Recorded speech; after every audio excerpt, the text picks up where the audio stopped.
Anong age nyo nung kami. nagligawan kayo? Last year lang po, 20.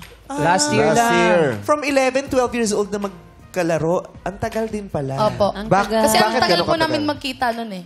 Di ba po mga ano kami 12 or 13 po nung umalis po siya nun. Oo. Tapos Umalis papunta. lumipat po ng kasi siya bahay. ng ibang bahay. So naghiwalay kayo. Opo, naghiwalay po kami. Tapos Oo. Wala nang contacts yun? Wala nang... wala hindi po. na- Kasi Contact lens lang. wala pa Contact naman lens po yung mga lalaki. ano yun eh. Social media before. wala pa kasing wala social po. media. Tapos nagkita lang kayo ulit. Before, last, may social media na. Hindi, nung Pero ano bata pa po sila. kasi kami nun eh. Wala pa po kaming alam sa pag-Facebook. Wala pa po kami alam sa hindi pa. Parang ano social lang yan, media. 2005, gano'n ba? Oo, 2005, 2006. Opo. 2011. Hindi pa ganun kaputok ang social 2011, media. no? Hindi pa Oo. siya yun. So, paano nawala siya, pumunta. Saan ka ba tumira nun, Makmak? Ano lang din po, kabilang kanto lang din. Wow, layo naman pala. Paano hindi pa kayo nagkita? Kabilang kanto lang pala. Diyos ko, na-imagine namin from Maynila, sa Sorsogon ka na nakatira. Tapos wala kayong Sa kabilang komunikasyon. kanto. Tapos nakasalubong sa dako. kabilang Nandito ka pa kanto. pala. Ilang years yun, ha? Hindi Ano kasi... po yun? From 11 to, from 12 to 8 years silang hindi nagkasalubong doon, ha? Hindi kasi siya lumalabas dun sa kalye Then, nila. alam po kasi, nag-iba po kami ng circle of friends. Wow. Kaya po, ano po. Talaga yung mga kaibigan nyo, nakabilog talaga lagi. Opo, Pag naglalakad. nakikita kayo, saan tayo ngayon? Paikot. Paikot pa. Ganun dapat ang circle of friends.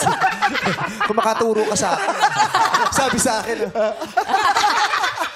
Buti napigilan niya. Pag gano'n sa'yo, buti din sa'yo. makaturo ka sa akin. Tapos, isang kanto lang. Hindi kayo nagsasalubong, hindi kayo nag...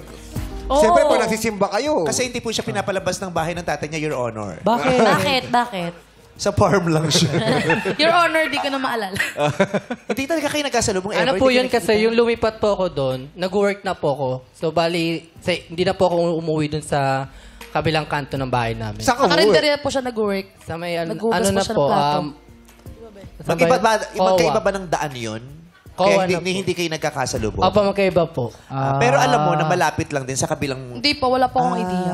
Di ba kung magkakababata kayo, hindi ka ba nagpaalam sa kanya na, uy, Shane, lilipat na kami. Wala Wala po po. Wala pinagsabi. magano sa mga bata? Oo, wala syempre, pang kung bata, close hindi sila na eh. ganun. Pagka-close ko yung bata na kaibigan ko, papaalam ako pag aalis ako. Ganun sa inyo, sa Sa barangay, inyo. Chusera ka biglang... Oo. Pare, lilipat na kami. Uy, alis na ako. Lilipat na kami sa kabilang. Oo, namimiss kita. Sa pelikula lang naman ginagawa yun, nagpapaalam yung magkakaibigan.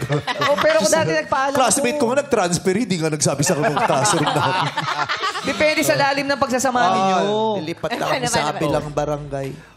Ingat Saan ka, ka ha? lipat? Huwag mo akong Sa kakalimutan, ha? Saan ka ba lilipat? Sa kabilang barangay, paulit-ulit kayong dalawa. Kabilang kanto nga lang, eh. Kasi nagpapaalam Sa inyo pa man din ako lilipat, din ako tuturo. Dito na lang ako best friend, di na ako aalis. Hindi na lumipat. Ang gulo ng mga kaibigan sa kabilang barangay. Oo, dito ko na lang. Juliet. Masaya tayo rito. Yoko dyan. Sumama ka sa circle of friends na. Masaya tayo Ayoko rito. dalawa lang, tatlo tayo, triangle yun. So, ayun. So, kaya... Tapos naging iba na rin naman ng mga naging kaibigan mo. Pero, paano kayo nagtagpo ulit? Nung sa eskwelahan na? After Sa 9 bar years. po. After 9 years siya, no? Sa bar Sa bar po. Sa bar? Sa bar. Sa bar. Sa bar. Gimikera po kasi siya nun eh.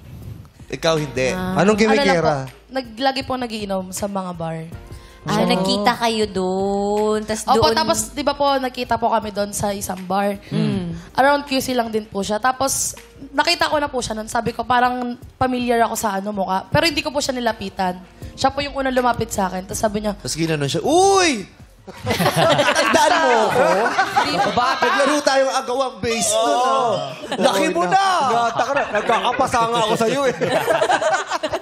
Tapos. Nilapitan mo siya, Makmak. Napansin mo din siya agad. Opo. Ano sabi mo sa kanya? Ayun po, sabi ko ang laki ng Tinitigan ko. pinagbago niya. Lumaki nga po kasi siya, tumaba po. Hindi, Ay, kasi grabe. dati, payat po kasi siya, payat. Ah. Yung hindi mo talaga makita sa kanya na tataba siya. Ganun po.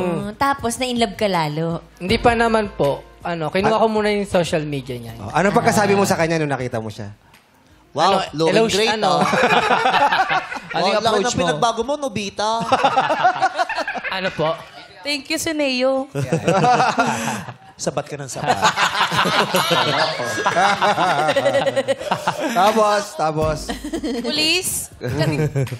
So, bakit mo kinuha yung social media? Anong purpose? To rekindle the friendship? Para rumeconnect o may attraction ka na na ano? Poporma ka? May attraction po ako.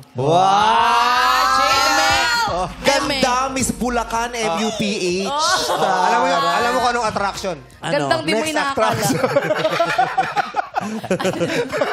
Next attraction. Susunod, nakapila lang pala siya. Hindi pa pala. Na-attract ka na. So parang from bagets kayo magkakaibigan, Yung nagkita sa nag-gain bar. man siya ng weight, pero glow up siya. Ganon. Dalaga May na. glow up si Shane. Mas maganda siya that time kaysa nung mga bata kayo. Opo. Wow! Sorry. Ano naramdaman mo nung tinext ka niya sa social media? Naniwala. Naliwala ako. Anong minessage niya ni Makmak sa'yo? Hello. Ano sabi mo? Sabi ko, hi. Yeah. Tapos yun, Tapos? doon na po nabuo yung conversation namin. Tapos nagkita ulit kayo. Nag-ano muna po kami, nag-topic muna kami ng mga about childhood memories lang. Wow! Kasi nagpaplano kami ng Ganda naman reunion. pala. Hanapin yung kaibigan at mag-topic ng childhood memories.